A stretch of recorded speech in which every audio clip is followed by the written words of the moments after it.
Now back ahead. Here's Kuffner. Tevis going to the net. Can they find him? On goal, they score! It's Josh Tevis, and it's 1-0 Princeton.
Jermaine.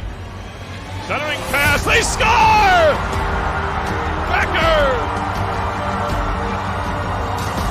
Well, they stop the draw again. Princeton wins the draw. They get it down low, below the goal line, force it out, and we said it was going to be an early one. Whoa. Coach Fogarty has won the ECAC championship.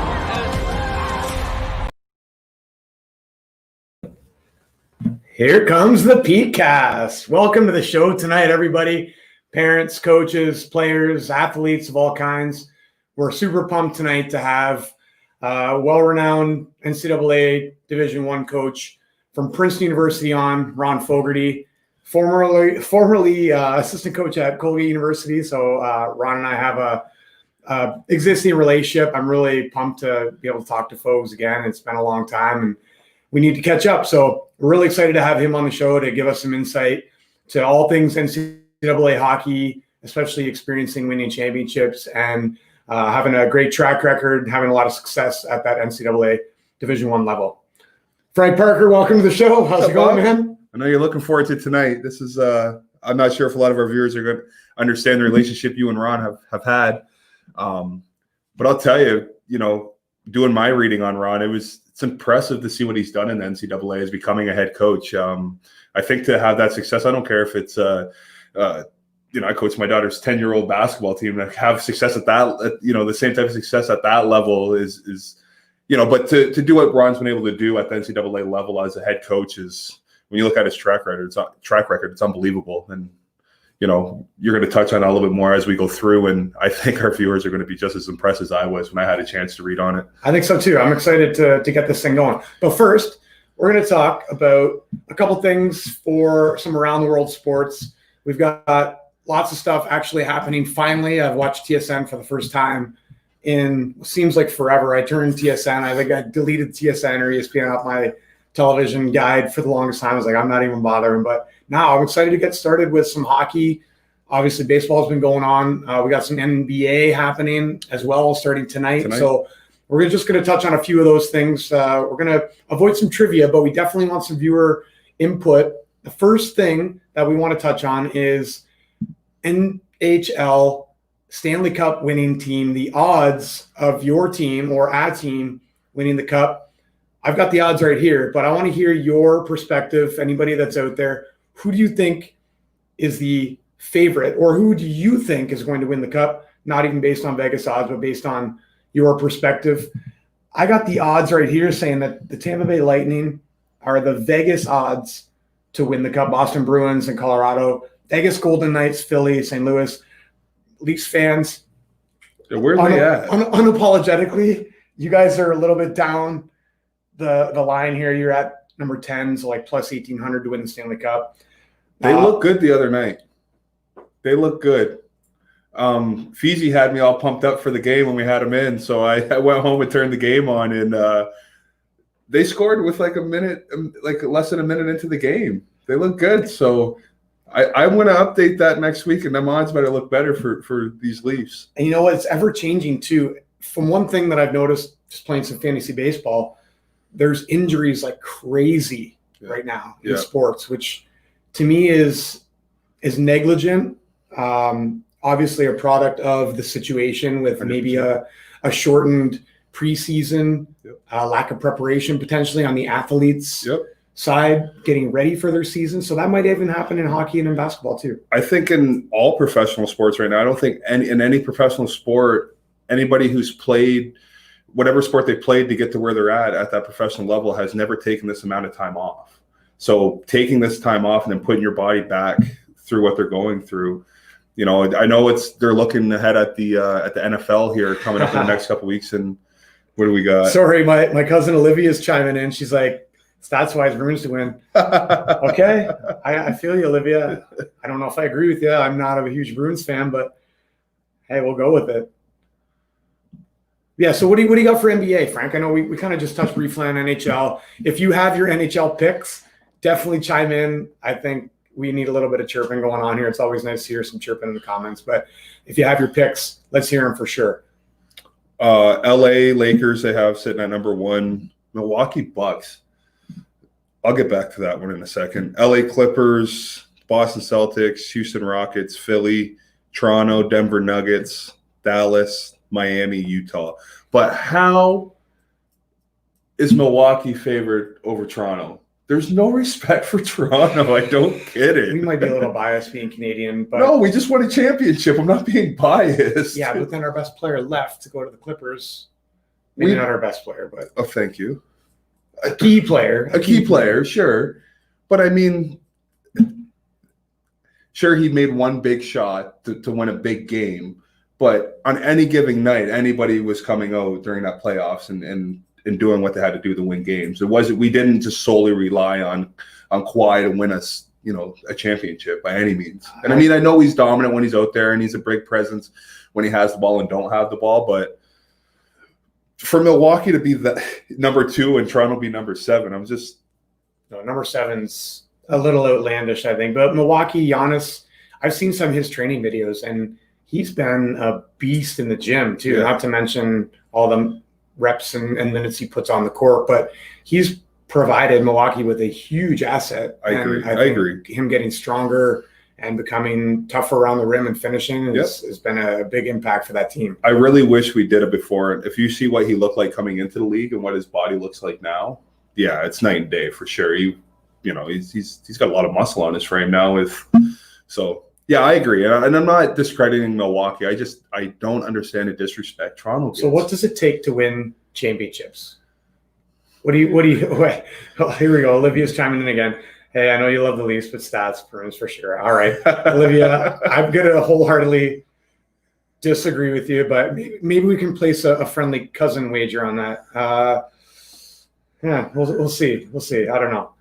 It's anybody's cup, though. Like I said, I think this is a unique scenario, a unique season. I think the odds are now that any team can win. Right. Basketball.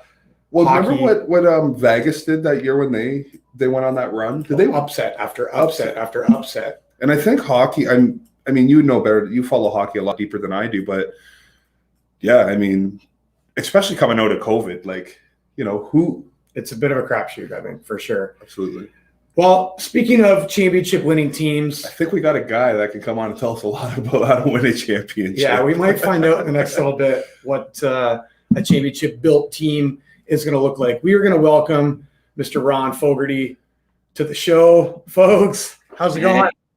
Good, Bobby. You got me? Yeah, loud and clear. Good, man. Thanks for having me, guys. I appreciate it. Let's get her going. It's been a long time. I was watching that preview of us winning the championship. That's the best thing I've seen on TV in 5 months. So, Me too. Thanks a lot for that. Yeah, absolutely. Yeah, no worries. That was something I had to do a little refreshing and catching up on some of the details of that championship. I wasn't following it as closely as I had in the past, but you guys, it looked like you had an unbelievable Cinderella run to get to that point and went on a crazy, 13-3 stretch to kind of finish the season and had a lot of momentum going into that tournament. Yeah, it was, as you know, Bobby, from back in the late 90s when you played at Colgate and from Chatham, you have to have the winning culture and learn how to win, and it took us some time. When we our staff got to Princeton, to get that going, and the year before we started 0-8-1 to start the season, and we're the only team at Thanksgiving to not win a game at that point. So that was becoming the story, and our guys just believed and they stuck with the game plan, and they really bought into their roles, and they bonded as a group, and we started to win, and we got just one game below 500 at the end of that season in 16-17. So we started to learn that way. And then guys had some great summers, and we struggled a bit, not in the quality of play, but we weren't getting the wins, in the fall of 17. And then after break, we played St. Cloud at home, who was the #1 team that year, and we tied them twice. And so that gave us some momentum going to Christmas. Then after our first exam break, as you indicated, we went on a pretty strong roll where the guys were extremely rewarded for all their hard work, tenacity, and just stuck with it. And that's a big thing that you see today, and which is unfortunate. And there's a transfer rule that's in place now in the NCAA that will impact hockey next year. Is that a lot of players just are so short-sighted, and they don't buy in the rules, or they think that if they're not the top goal scorer or not the top goalie, that they're not as significant. But our guys really bought into the role, and the goal that was scored in overtime for us was our third line, and they had 5 goals, the goal score. So you're very valued on your team, and just because things aren't working out, you don't have to leave or be 1 foot out, 1 foot in. Our guys were both feet in, and that resolve and dedication, they were rewarded with a championship. I think you touched on a few good things there, Ron. I want to maybe elaborate on. First and foremost, you mentioned something about your guys having good summers.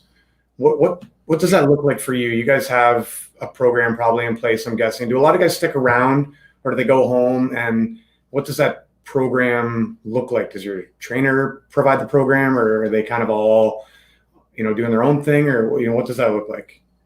Yeah, we want them to continue what they've done leading up to Princeton and make them successful. Then we'll enhance on those programs. But we have our own strength and conditioning coach. She does a terrific job, Angie.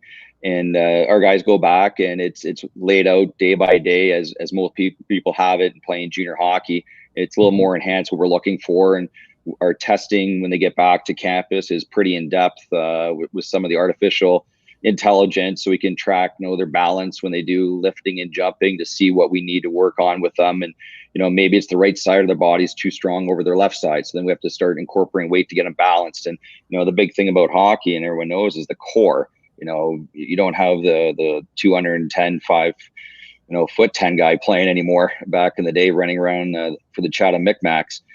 So you have to be pretty toned and agile, and flexibility is the main thing. And we do a lot of yoga, once a week that we incorporate after a practice. We do a skill practice on Wednesdays, and then we have yoga following that. So it's a year-round thing now with conditioning, and hockey doesn't have to be a year-round thing, but you have to make sure you're eating well, sleeping well, doing the right things all the time, and those daily habits follow you along the path that you have. But it's important having strong summers of just improving. We're a developmental league. The NCAA is a developmental league for the National Hockey League or any pro league. So they're 4 years at Princeton, or be it when I was at Colgate, Clarkson, Bowling Green. You want to help those student athletes to improve on a daily basis, and to get better day by day, so they have a chance to reach their goals. The one thing I took away, Ron, when you're speaking there, was the third line scored that goal. So I'm assuming with the success that you turned that season around, and with the success you had, I'm sure that third line was probably an important part of turning that season around. Can you kind of just touch on how you keep a third or a fourth line like that motivated to stay bought in and have the success you guys had? Yeah, just the daily conversations. Everyone's as important. It's quality minutes. If you're out there for 7 minutes or 21 minutes as the top forward, every second is so important. And you have a lot of responsibilities that are very important for the team's success. And you're only as good as your weakest link. So we have to make sure that everyone is developing. And there's injuries, and it's a short season, it's an intense season, and everyone's going to be called upon at one point during the season. And you have to make sure that they are very well prepared and put in situations where they can succeed as well too. So a lot of our freshmen will play right away, but try to put them in spots where they can feel good about themselves, and and we'll even throw them at the power play so they get a taste of it, and just let them know that, hey, you have an opportunity to be on the power play if you keep developing it, albeit as a freshman. But you put the jersey on. Everybody wants to be a part of a club. Everybody wants to feel important, to help each other out, and that's the big part. And we'll take the guys who struggle, the guys who are out of the lineup, and let them know that they're a big component. And in our dressing room and outside of our hallways, it's team first mentality. It's all about the team, and there's no individuals. And the championship ring that we have has Princeton on it, and for a reason. But third line, fourth line, the guys that are not in the lineup on that particular Friday or Saturday day are as important to us. Those days when they're not in the lineup and when they are. Obviously, those guys are not a dime a dozen. Like those types of guys who have buy-in, who have resolve, who are willing to do whatever it takes for the team. Those guys are probably hard to find. Now, what does it take to get recruited by Princeton?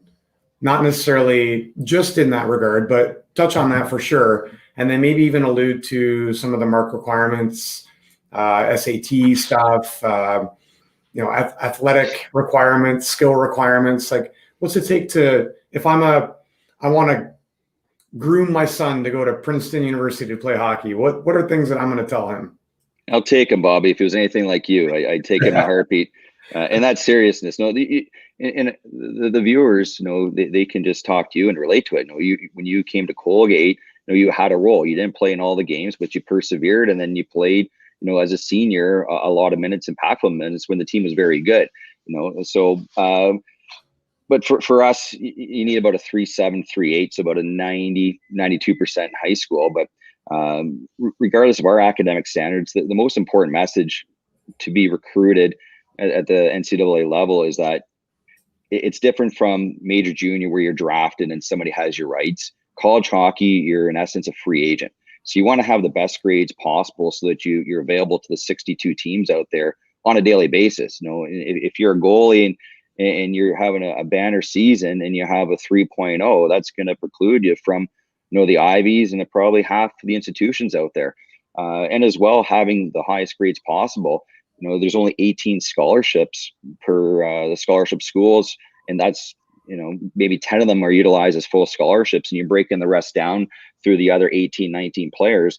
So when a college coach sees someone with great academic resume and who are doing well on the ice, that's a caveat to start recruiting the player, because now you're going to alleviate the scholarship pressures on the institution and utilize the academic money, and that merit money can be a full scholarship.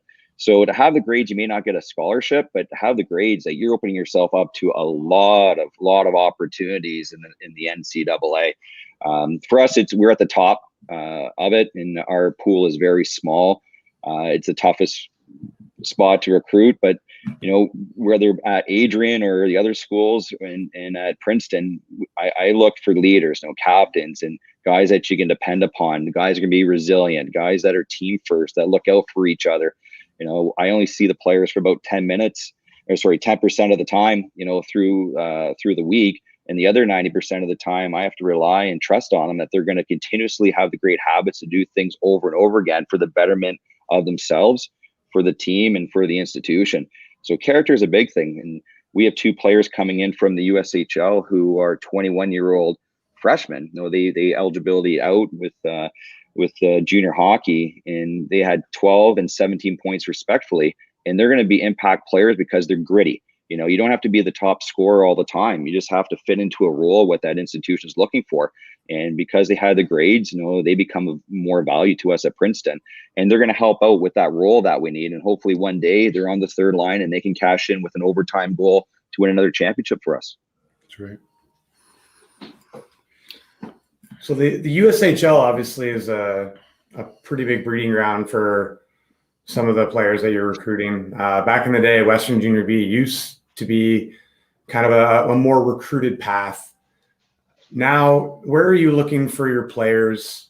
What leagues do you recruit and scout most in?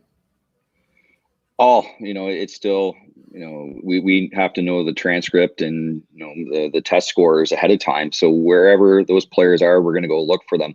The USHL has the most committed players, Bobby, and you're correct in that aspect, but they all don't start there. So the majority of them go to there because of the full rinks, the 6,000 seat rinks are full. They're nice facilities, but they come from, the Western Ontario League or Ontario Junior or the CCHL or the Northern League, and they end up in, the USHL, or they go to the BCHL, and those leagues, claim them because they go to college hockey from them, but they may be recruited earlier. So, because a player may be recruited at a prep school or AAA, they might end up in the USHL, but wherever they're playing, we're going to track them. And, I'd love to get more Western Junior B players out there. We do recruit the GO, and find guys, and, those players are heart and soul players from, nuclear families, that blue collar and want to win, that will do anything and appreciate the opportunity of the education in the States. But we'll go anywhere and everywhere, Bobby, and looking for great character players. And that's consistent across the board for any college out there. So that being said, on average, how many Canadians would you say would be on a Princeton roster? Well, I know exactly how many are. So halfway. So we only had 3 my first year. But it ended up being more Canadians just because, myself recruiting in Ontario, being from Ontario, our assistant coaches from Ontario. So that's where you have a lot of resources, and those coaches and bird dogs are continuously watching games when we can't and giving us information that is important for the recruiting process. So I'm biased to it, so it's half and half right now, but this incoming class, we only have 1 Canadian coming in. So it changes year by year, but I do trust, because of prior relationships, a lot of the coaches, in Ontario. So it makes it easier for that dialogue to occur, and they trust us as a developmental program, so they can talk with the current player on their team and let them know how it is to play for a team that I'm running. I got my wife chiming in here. I don't know if you remember Christina or not, but she's throwing a big card out there, Ron. So, Ron, I wanted to ask you a little bit. You talked about developmental leagues for hockey players, but you've gone through the ranks yourself as a coach. starting at Colgate, like very, very shortly after you were a player. You played a couple of years, some pro hockey, and then at Colgate, and then to Clarkson, and then to, oh my goodness, Bowling Green, and then to Adrian. And the success you had at Adrian is fairly unprecedented. It's almost unbelievable the amount of wins that you had in a short amount of time. But you've gone through that, like Western Junior B to USHL to NCAA process as a coach. Can you give us just an idea as to some of the resiliency you had as that career path took shape? Or, did you have this envision? Was this something that, if, we've got a couple athletes in our gym right now that I know are going to be great coaches. I can just see it in their way their brains work and the way that they interact with other athletes. And you're like, man, trust me, like, stick with athletics because you are going to be an incredible mentor or coach someday. Can you give us just an idea as to how that whole coaching career process was evolving the entire time, or the vision you had? Yeah, obviously I was very lucky. I'm extremely lucky to get where I am today. And it started when I was playing at Colgate and had an opportunity to go back home into Sarnia and coach the Blue Water Sharks. And team. I had Bill Abercrombie as my coach. If you believe that. Yeah, exactly. So we had Jeremy Symington there, and a lot of guys who were really good. We had Soupy Campbell, who went to the National Hockey League. So I wasn't a really good coach, but I had a good manager who knew how to pick a team. So fortunate from that, and great hockey player. So that kind of got my interest in coaching. I loved it, and everyone's competitive, and just to have a career with the passionate in the game that you love was pretty simple. And then as I graduated in '95 to Colgate and played 1 year minor pro, and being the captain my senior year, and I think that helped me with the current players, that they trusted me when I came back after 1 year of graduating, and then spent time at Colgate, and and Donnie, who's still at Don Vaughn, who's still at Colgate and doing a tremendous job, trusted me as a young assistant coach. And it was very difficult the first year because you're telling guys who you're with and on the bus and hotel rooms, that they got to play better and they got to improve, and but there's a trust factor there that was developed through the players and through coaching, and and then got lucky to move on to Clarkson, as you said, Bowling Green, and then to Adrian, to start that Division III program. And it's even Division III, kind of on a tangent. If you don't play Division I, the opportunity to play Division III hockey, in the NCAA is great. There's some very good programs out there, and Adrian's one of them right now that's sustainable and through a lot of winning records and championships. And then to Princeton there after that. But the biggest factor, Bobby, as you said, you saw in your guys, and you can see that they're passionate and they're great people, is that everybody you come in contact with, you're going to leave an impression, and every experience, bad or good, you're going to learn something from that experience and take it with you along the way to mold your craft and to adjust to, how you want to talk to people, how you want to treat people, and just keep learning. That's the biggest part of it too. But the personal relationships obviously help you get a long way in this world, and especially in coaching and in hockey, because it's such a small circle, and the negative word travels a lot quicker than the good stuff. Since we're on the Adrian topic, I tend to be a motivator. I love to motivate kids. So a lot of my questions are going to come from the motivating side of things. So how do you walk into a program like Adrian and then, within your first season, have the success you did and go ahead and break an NCAA record with the most wins? Can you just kind of touch on that? Yeah, you got to go in with confidence. And I did some background work before doing that. I went to the championship game and, watched some film and had a couple of insights of what I wanted to do with some of the new recruiting rules that were coming down the pipeline. But all I did, but one of the big components was I recruited, captains, from all over Canada and the US, and went after 21-year-old freshmen that wanted an opportunity to go to school and play college hockey, who maybe just missed out a little bit from Division I. And when we got there, and the message was, you have an opportunity to build from the roots up here, and everything that you do is going to be the first.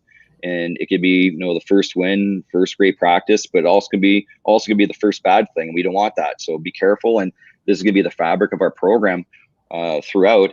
And we didn't have a rink. There was no visits. And once the rink was completed at the end of August, when that group of 25 freshmen, couple juniors, and one senior came to campus, we painted it, we flooded it, we took care of it, and made sure it was our own rink. So we had some accountability and gave the players a lot of ownership to the program.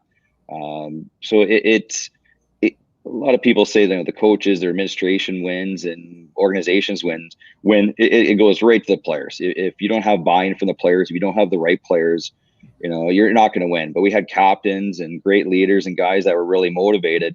And again, you get lucky. And I don't think it's ever going to be duplicated. I think a lot of people are trying to duplicate it. But we lost only 3 games our first year, and over 7 years, and we lost 23 games in 7 years. And I lost 23 games my first year at Princeton, so it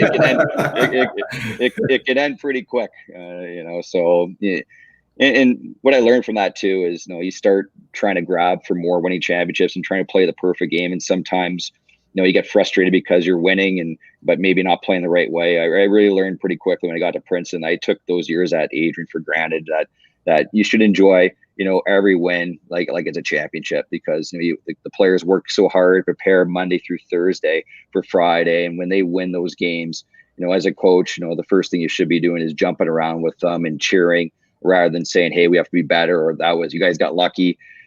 So I learned a lot from that, from even the good times at Adrian, how to be a better coach, of realizing that maybe in your mind you want to work on things, but let's really enjoy the hard work, the dedication and effort that the players put in through practice to be rewarded as a unified group in the game. But 23 losses in 7 years. There wasn't many, but again, it was about good players. Well, I think the sign of a good coach, and you just said it, like with the success that you've had at the NCAA level, for you to, be able to still sit there and say, you still be able to take things away and learn from them. I think we see a lot of people that have a lot of success. It's really hard to teach an old dog new tricks.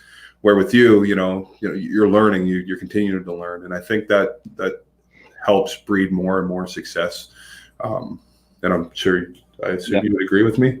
Yeah, 100%. I mean, Fo's one of the guys who taught me a lot of the tricks too. So, yeah, I certainly would agree with that. But on the other end of that spectrum, I know I've been coaching 7, 8, 9-year-old kids, and I find myself being sometimes overly critical. I like that idea of, we just won a game.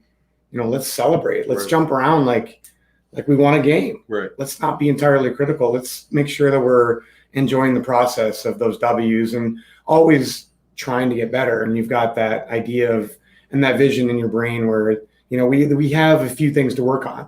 Maybe now's not the time to touch on those things. Maybe Monday or Tuesday practice is more of the time to touch on those things. And let's make sure we're really enjoying that Saturday or Friday night win. Right. So, Ron, you obviously have a pretty good network of people traveling around. And at Adrian, actually, I want to bring this up too, because you guys did recruit a few Chatham Maroons at Adrian, if I'm not mistaken, right? Over the course of your 7 years, you've had a few Chatham Maroons. Any names you want to throw out there that were impact guys? Well, Mike Dollinger was the first player recruited. Yep. Dolly was a great player and just missed out because of his size, or because he was chirping all the time on the ice. But he was really good for us, and he's in Michigan now working. But he was just a tremendous player. I loved him when I was at Bowling Green, and then when I got to Adrian, if he fell through the cracks, we took him. So he was really significant, and he's probably the standalone. And then we had a couple of Sarnia guys, which no one cares about. But Dolly, I'll probably just leave it to Dolly because he deserves that recognition, because we needed someone to be the first player to be the recruit. He was, so then we can tell other players to contact him, and develop the report. So so it was. I can't believe it took a Maroon or a Micmac or whatever you want to call them in that small Chatham arena, but it did help and pay off for us.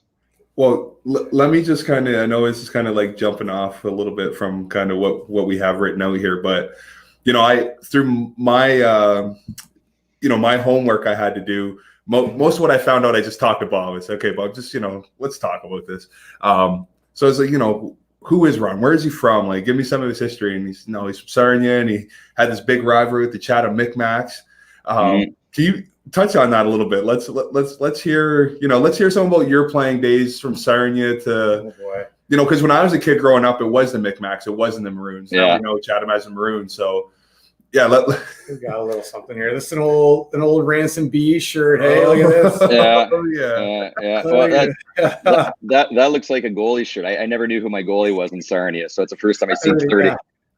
Yeah, that's Jordan there when he signed, and holy Jesus, he looked young. Yeah. I think my hair. We're going to touch on this a little bit too. Jordan playing at Princeton. I want to get your perspective on that, but yeah.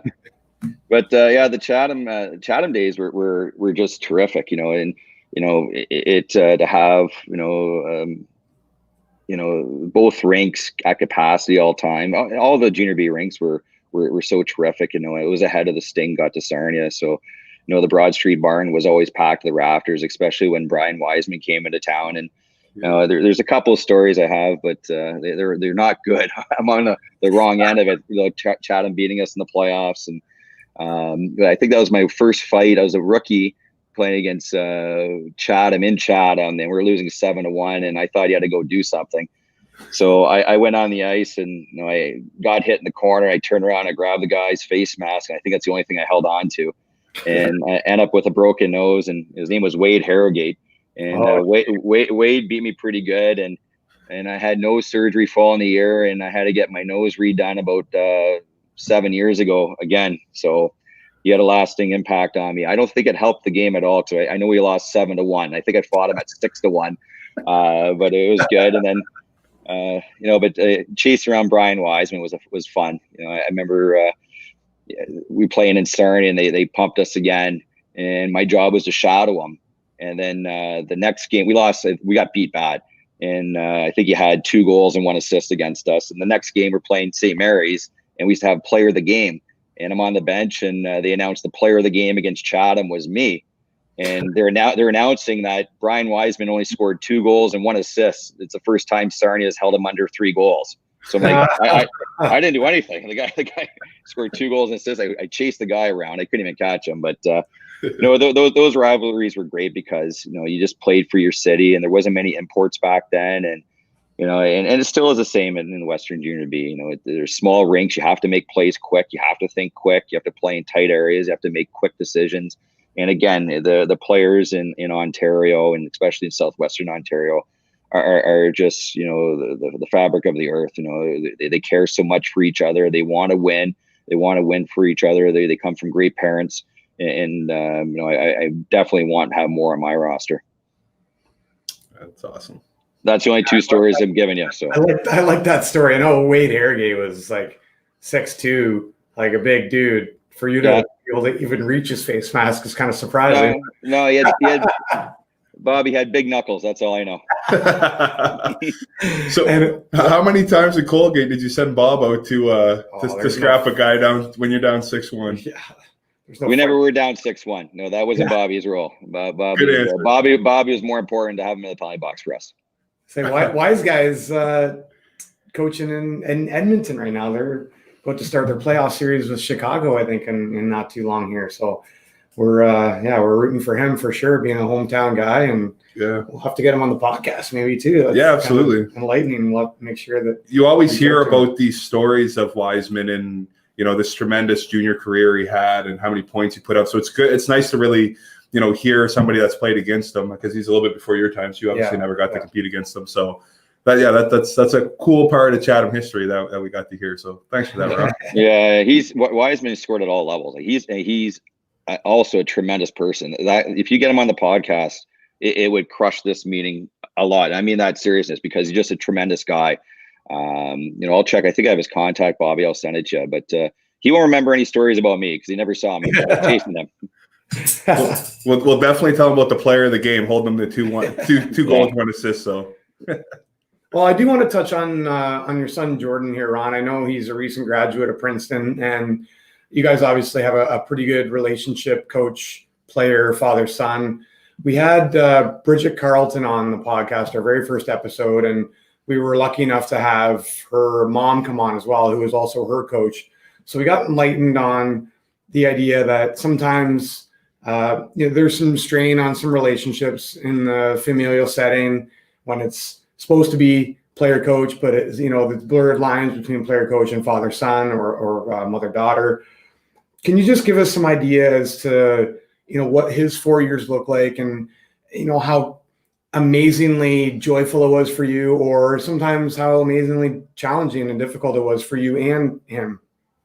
Yeah, it was definitely one of the most memorable 4 years. I never coached Jordan up to college, so I always let whoever's coaching him do what they want to do and teach how and coach him.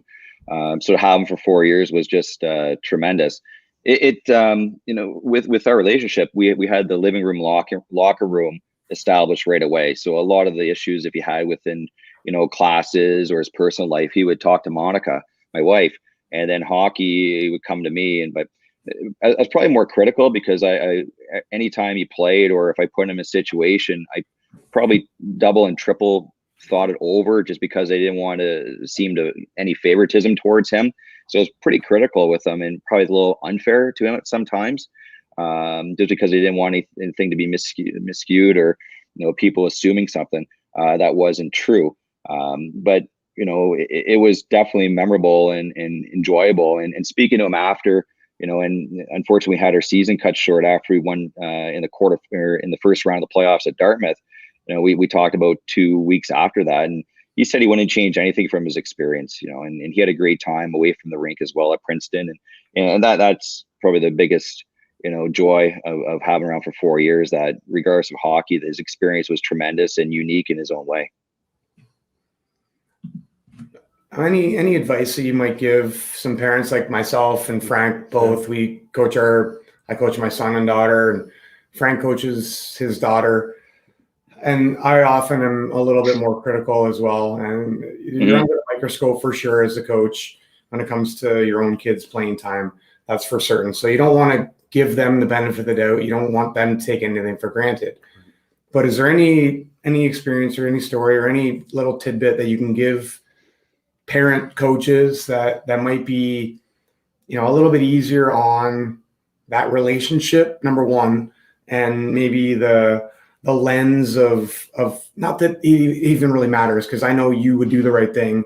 I feel like I know Frank would do the right thing. I feel I would do the right thing most of the time when it came to my son and daughter's playing time and anything else. But any other advice that maybe you would give a coach who is potentially under a little bit of scrutiny and that lens is drifted a little bit from the other parents or other people in the stands watching? I probably wouldn't, Bobby, because every situation is going to be unique in its own way. My situation being at Princeton, he deserved what he deserved, and he scored, and in part of it, and I cheered for him on the bench, and if he had a bad shift, I told him right away what was going on, and so just be yourself, and there's always going to be someone second guessing every move that you make, and that's just the reality of it, and that's how we are as a society, and people believe they can do a better job, and they probably can, but unfortunately maybe their schedules don't permit them to be a coach, or they don't want to. But you just got to be true to yourself, and what you believe is stick with what you believe, and if your son's playing well and maybe a certain game, play him more. If he's not playing well, don't play him less. So you have the best pulse on that. So just be who you are, because I would talk to your son as well too. I talked to Jordan, but I also talked to our whole team after each season, and I asked them as their exit meetings, what could I do better? What do you want done differently? I think it's part of growth as being a coach, and a little self reflection through other people's lenses, and there's some things you may believe that is working from you, or assuming that maybe isn't working. So, speaking with your son and speaking with the players, you can learn a lot of how you are as a coach that would help and benefit your son, collectively throughout the whole team.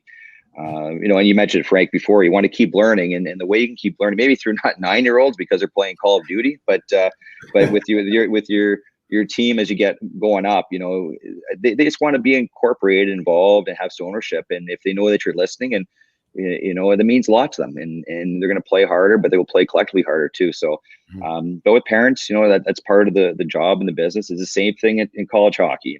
There's a lot of voices, a lot of noises, even when you're winning.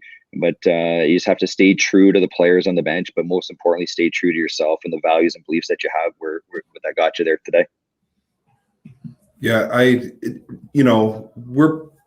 our coaching's a little bit different. We're coaching I'm coaching a 10-year-old basketball team, right? Travel team, competitive. You're coaching your son at an NCAA level. Do you? I could almost assume your son. Not that you have an extra eyes inside the locker room, or you have extra ears inside of what's going on outside, but do you find that you get a little bit more of that relationship, being able to ask those questions that you wouldn't be able to have if your son wasn't on the team? Well, I've been doing it now since in college. I did Adrian College and at Princeton, so it's not something I just started with him there. Right. And it corrected too, Frank. Like, if you're coaching, doesn't matter what sport, it's the same thing. A win, a loss, relationship development, listening, coaching, teaching, adapting, problem solving. It's the same thing that you're doing, that Bobby's doing, that I'm doing. But getting feedback, I think, is pretty good. It helps you grow as a coach. And a lot of people read books, and maybe take from someone else or watch shows and believe they're going to do something. I firmly believe you have to learn what you're doing. Just because Sheldon Keefe is doing something, that may not work for you. You have to be authentic, of who you are as a coach, and grow, and then keep developing. We talk about developing players, basketball or hockey. You want to keep developing yourself, and you may think that you're getting through with that team, as under 9 or 10-year-olds, but when 13, things are going to change. They may not be Snapchat anymore or Twitter. There'll be something else that comes along, and maybe their attention span may grow. So you have to keep developing and your teaching ways. So keep asking them what's the newest thing. And I've been fortunate to have Emma, my youngest one, here, and she's a freshman in college, so she kind of updates me on the social networking, and so I can talk to the language they talk. So that's important. But with him there on the team, with him not there on the team, I didn't change. I don't believe I changed. I still believe I would have done things the same way if he wasn't related to me. Gotcha. And you've got the luxury of being able to recruit players to fit a system. When you're coaching travel teams, you don't always have the luxury of, especially in a small center, we might make, 1 or 2 cuts on a team. Right. How often would you make adjustments to your system based on your personnel, or vice versa? You may make personnel decisions based on your system.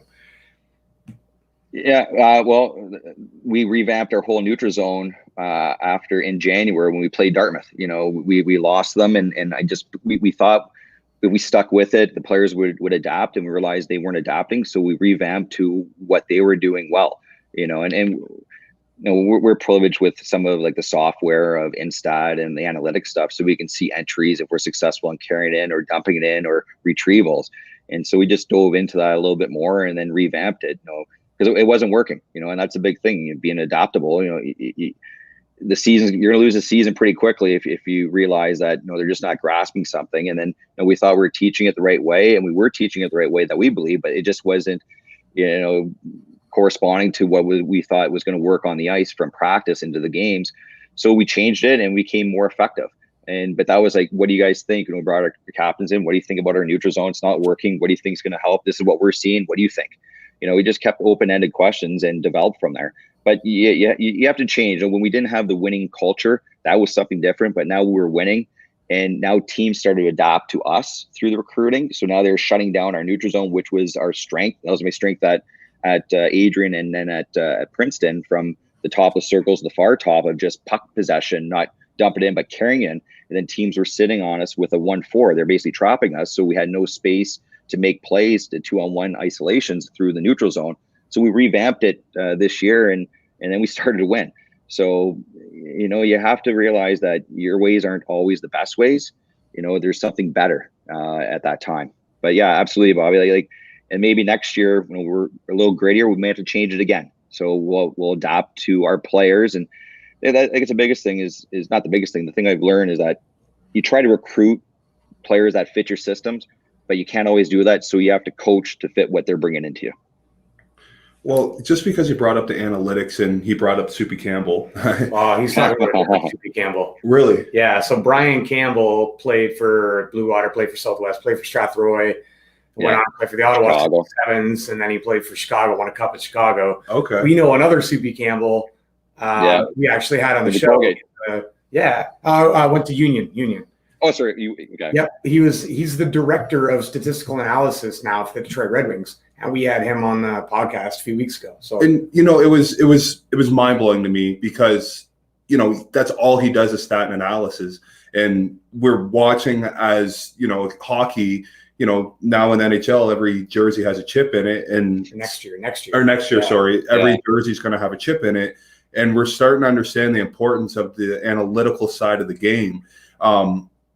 Maybe, a little from your experience, how much more do you depend on the analytics than you would have in the past, say in Bob's time at Colgate to where you're at now? Wood sticks back then. You got a couple crazy. Yeah, I don't even think analytics was a word back in the Colgate days, but there's people that love it, and I talk with a lot of people in the NHL circles that, it's almost like a little cult right now, the analytics, because only they understand what's going on. So I believe you can utilize it as a tool. It's sometimes, it's such a numbers game where there's not really substance or the quality of the play. It's all quantitative, but someone can get a minus on the ice, when they just get onto the ice. They have no impact on the play. And, there's so many things about entries and exits and, what you should be doing, but it changes because your competition changes, and maybe you have success against one team, may not, be successful against the second team. But we do utilize it as a tool, but that's not the sole tool that we utilize in the box.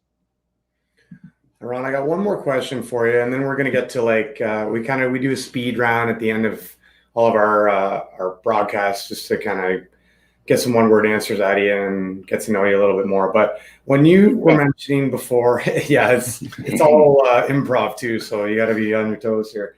But when you were mentioning before that sometimes and often the coaching system has to adapt to the player. I know for me as a teacher too, when I'm teaching something and a kid just doesn't get it, I can't keep teaching the same way and say, well, I guess he just doesn't get it. Like I'm only going to throw myself down this pigeonhole and he's got to understand what I'm throwing at him. I need to be adaptable. I need multiple tools in my belt. Can you just elaborate on that a little bit? Because I've seen so many coaches over the course of my career and now my son and daughter's playing career where it's like, well, Johnny just doesn't understand. We can't have him out there. Or, these 14 out of 15 guys don't get this forecheck. We got to drill it harder. Can you elaborate a little bit more on that? And maybe what's the breaking point, or what's the point where you're like, you know what, we got to do something different? Yeah, I think systems should be abandoned in minor hockey. I let the kids play. Let them make mistakes. Let them create. You don't create like. There's some minor hockey games that I've seen, AAA at the 14 level. If there's no end boards, the kid would be skating, all the way to Elmer or to Tillsonburg from Chatham. So because they just don't know how to stick handle or cut back or delay or pull people to them. But the point that you made about, he just doesn't get it. No, I think that's a product of the scarcity of ice time, because it's tough to work with players because the coaches want to win. The parents want to win. You're getting judged on winning over developing. They don't see developing, through losses. They believe developing is we won, we're getting better. When that player can be getting better through losses because he's starting to understand what he needs to do to be successful. And then once he understands, then he's gonna be better. Then you'll be able to win those games later in the season. And you play so many games. I would sacrifice the first quarter of the season just working on, skill development and just style of play, and over the wins. But it's so tough to do because in Canada, we want to win the championships. You want to win the Marlies tournament. You want to win Silver Stick. So that player who you said just doesn't get it, you're like, oh, I don't know what's going on. And you just throw your hands up, and then everyone gets frustrated. And then now there's resentment occurring, and then now you're wondering what the team chemistry is. And when he's on the ice, people are yelling to get him off. But the time, when we do it through video, we'll show our players. We only show our players our own videos. We'll tape our practices, get someone tape it, and show them what's going on in the practice and what did you see there. What did you think before? And then again, 2 weeks later, we'll try to incorporate the same drill. What were you seeing? And you can see them starting to evolve. But it takes a great amount of patience, and that's something that, as Canadians, even me, sometimes you don't have it until you really see and have the buy-in where you can really be successful with that. Yeah, I think that makes a lot of sense. I'm a huge, firm believer in development over competition, especially at that young age. It's a matter of touches. It's a matter of repetition. It's a matter of having fun. Yeah. I know you've seen this too. Coaching your Wildcat team in Chatham, you see some people err on the side of wins and losses, and there is a lot of parental pressure. And from my perspective, and not to dog anybody, but I feel like I've had enough experience and enough knowledge that I try not to bend an ear too much to some of that pressure, but it does still get to you a little bit. It's like, wow, what are the parents saying? What's Mrs. Smith saying? It's like, well, Mrs. Smith's never put it on a pair of skates in her life. And I think Ron kind of alluded to that when he was talking about, especially in Canada and hockey, right? It's like you want to win, you want to win, you want to win. So there's so much pressure from not only, and I mean, it's almost brainwashed into the kids that they think if we're not winning, we're not developing. That starts at home with mom and dad, kind of with the same attitude. And so, yeah, it's such a hard cycle to break. But, we have the opportunity to work with kids every day and watch, kids go from, barely able to being able to run straight to, turning into great athletes. And we understand the importance of developing. And it's so hard to, we're both coaching, pretty competitive travel teams where it's like, if you're not winning on that travel team, are my kids really getting better? But it's, really the kids could be developing tremendously, but the wins just aren't showing in the win column, And I think you did a really good job on touching on that, Ron, because you have alluded to that a couple times throughout the podcast. Yeah, absolutely. It's development's the big thing, and that's how players get better. It's not about dumping it in and chasing and having no purpose to something. If once our players know what's expected, why we're mentioning it, how it's going to impact them for the benefit of our team, they understand more. Ask questions. We keep telling them, ask questions. Even at night, 1 a.m, you want to text me 1 o'clock in the morning. Don't go to bed confused or not understand what we're trying to get at. But again, I think the scarcity of ice time does impact that. And I went up and spoke with the Saugeen team last December. And the one thing I'm still adamant about is that just we get stuck with AAA and AA and single A. But why don't you bring up 3 or 4 AA kids for a practice maybe once a week? Watch how they get better. Now you're going to help out their AA team, and maybe not the same 4, but bring up a couple, because you never know when someone's going to move or someone's injury. I know you're limited because of cards and all that stuff, but that's how you develop. And we play, you see it more in the National Hockey League, cross ice 3-on-3 in small games, all puck touches, as you alluded to, Bobby, that you become better and you think quicker. Dumping the puck in, we can all do that. Systems, we can all do that, but how do you formulate the systems? And it's all about two-on-ones, coming across, supporting. And that's what we keep talking about. How do you support? How do you push them out of, the good areas? And once you understand that, then you have a chance to win some championships. We got a few pro hockey players that are training in our gym now, and one guy is heading over to Denmark in a week. And I was telling him, be prepared, because the game is a lot different. There's not a whole lot of game along the boards. There's really not much dumping in. It's all puck possession stuff. The rinks seem a little bigger, and they are, because nobody really gets hit. But I remember vividly one of my first practices when I went and played in Holland. They warmed up. It had to have been about a half an hour warm up, and all they were doing was playing keep away. I was like, what is this? This is not a Don Vaughn 3-on-3 down low. We're not working on any of that. And they're playing keep away. I was like, this is part of what are we doing? We're just messing around. No, this is the drill. This is what we're drilling. Well, it's funny how the game's evolved, but almost from that European influence to North American game.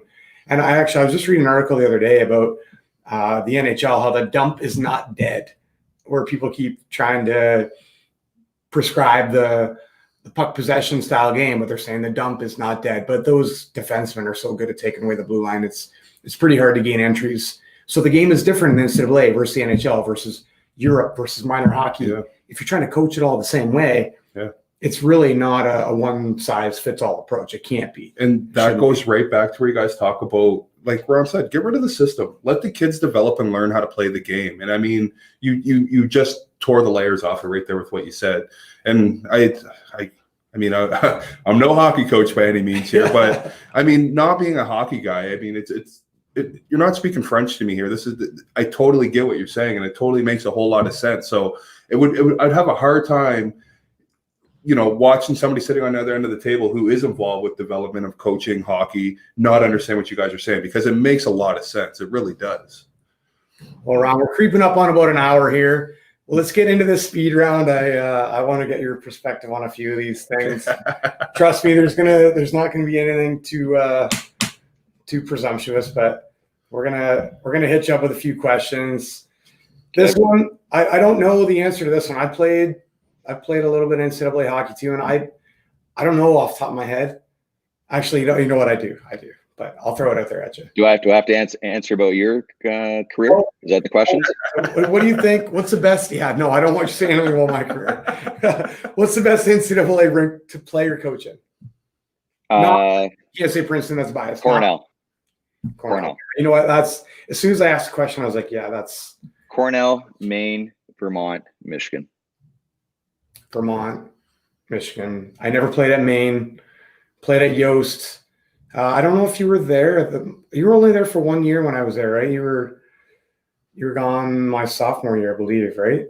I was gone. Yes. And then you guys went to Michigan, and that's why there's video review now, because the goal that went in. And there's you're darn right. Well, we actually played Michigan twice that year. We played them at the Icebreaker tournament at Yost, and then we played them in the first round of the NCAA tournament when Macker was there and Daryl Campbell was there and Andy was a Hobie Baker finalist, and Michigan scored a goal in overtime to knock us out of the NCAA tournament. But it was definitely a very questionable, contentious goal. Yeah, so that's a funny point you bring up. Okay. Who's a coaching role model or mentor or viewers? Somebody influential. Terry Slater, my first coach at Colgate, that recruited me out of Sarnia. And when I got there, said I was too small, that no one wants me there, and just motivated me like no one's ever motivated me before. But he believed in me. He passed away on his 51st birthday, my freshman year. But he's someone that I go to his gravesite every time we go to Colgate, and I put a puck down on his gravesite. That's awesome.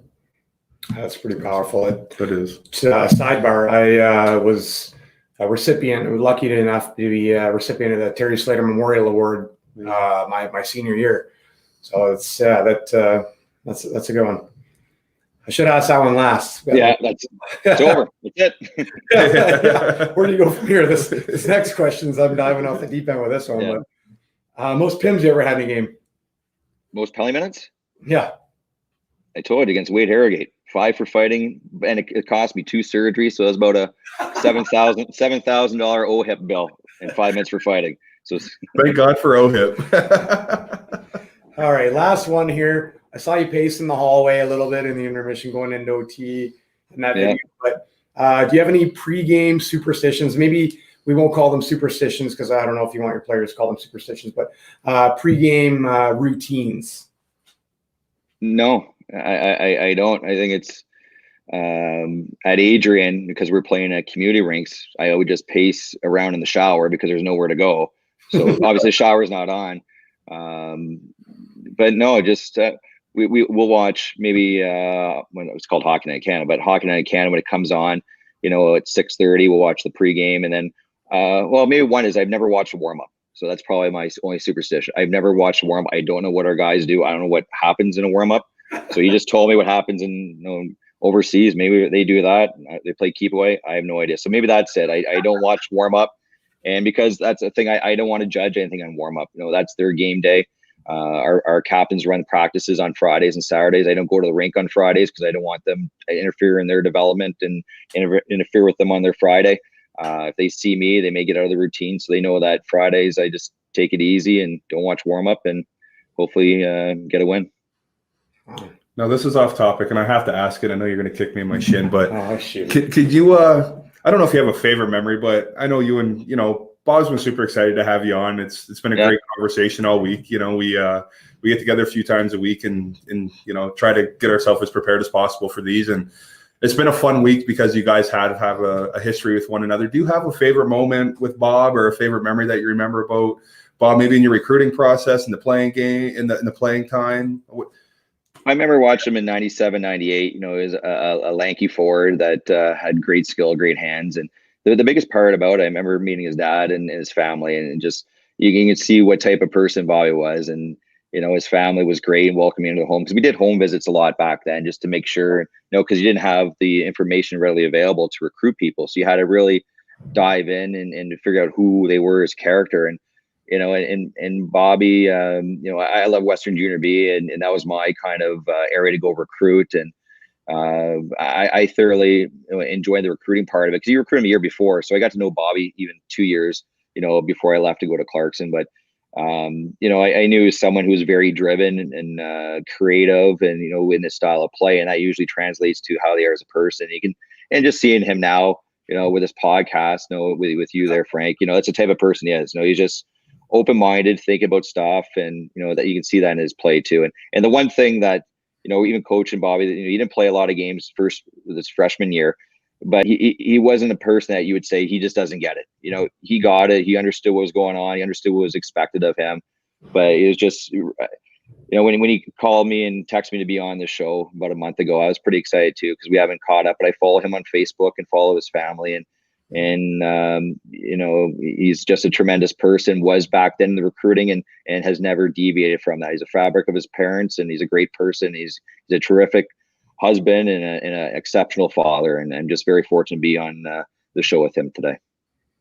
That's awesome, Ron. I don't like to pump Bob's tires too much here, but I do agree. And you saying that about his hockey, you learning that through hockey. I've been fortunate enough to know Bob for, it's been a few years now. I've been a part of this, the gym here since we started. And, I've watched Bob grow this thing into, I almost want to say his dream. If he's not there yet, I know he's knocking on the door. And every skill you just said is what's got him to where he is today. And it's been really fun just kind of sitting back, watching him do his thing. So it was nice to hear you say that, because that is who Bob is. And well, I appreciate the kind words, Ron. I really do. And not to go too far off topic here, but you've always been an incredible role model of mine too. And I really appreciate your insight on everything, and some of the nice things you said about me. I'm gonna follow your career path from now on for sure, because man, you're doing some awesome things over there in the Ivy League.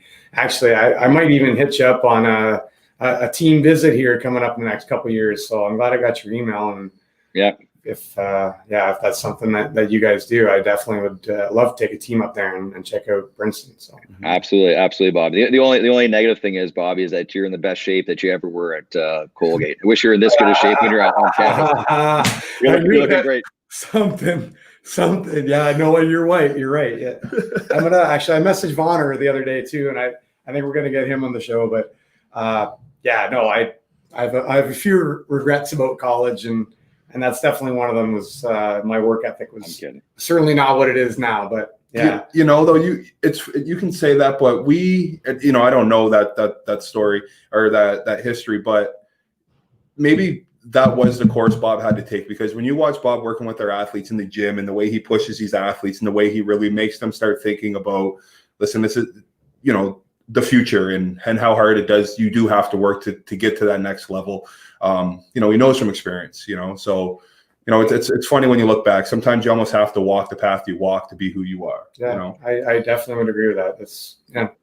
You're right, Frank. You got to utilize, your experiences and draw upon those reference points that you learn to blaze your own trail. But he's done a terrific job, and I'm just very fortunate to be a part of this program here tonight. It's been fun. We're extremely happy to have you on, Ron. I know Bob was as well. Yeah. I'm going to let Bob say the final goodbye, but I'm in charge of making sure that every person we have on, we get a little something for our wall. So I'm going to be in contact with you here within the next week or so. We need to get something for our wall, to let the the people know when they come inside of our beautiful studio we created here that, we had Ron on the show, and it gives us it's a good conversation piece so we can, have that story and tell everybody who Ron is and the importance of, help develop Bob into who Bob is and the reason we have what we have today here at Peak. So you'll be hearing from me here in the next little bit. So thanks a lot for coming on, Ron. I really appreciate it. This was great. Go ahead, Bob. Yeah, no, thanks a lot, Ron. I owe a lot to you, man. And certainly your hour of time here tonight is much appreciated as well. We will be in touch soon, I imagine. All right. Thanks, guys. There you go, Bobby. COVID hug. Thanks, buddy. Yeah. Thanks, man. Cheers, Ron. Good chatting, man. All right, guys. Stay in touch. Great job, guys. Yeah.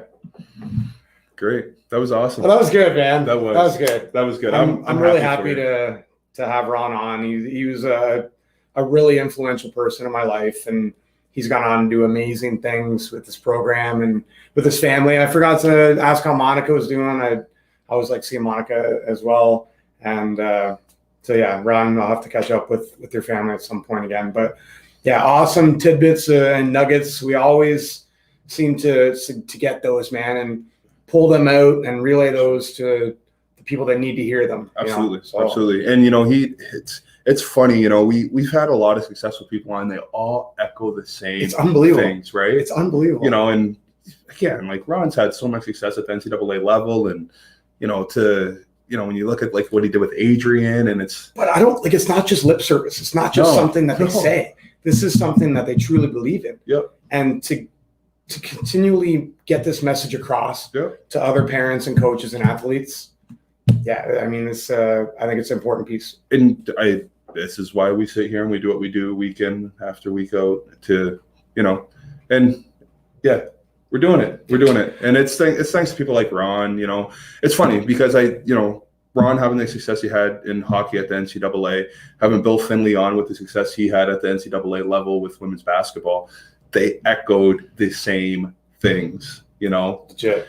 Absolutely. Well, everybody, cheers. Thanks for tuning in again. We are going to be live next week. One more time. We've got we've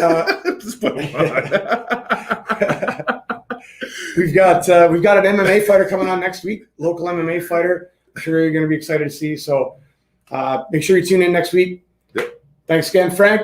Good stuff. Good job, Bob. Cheers, Ron. Thanks, man. Thanks again, Ron.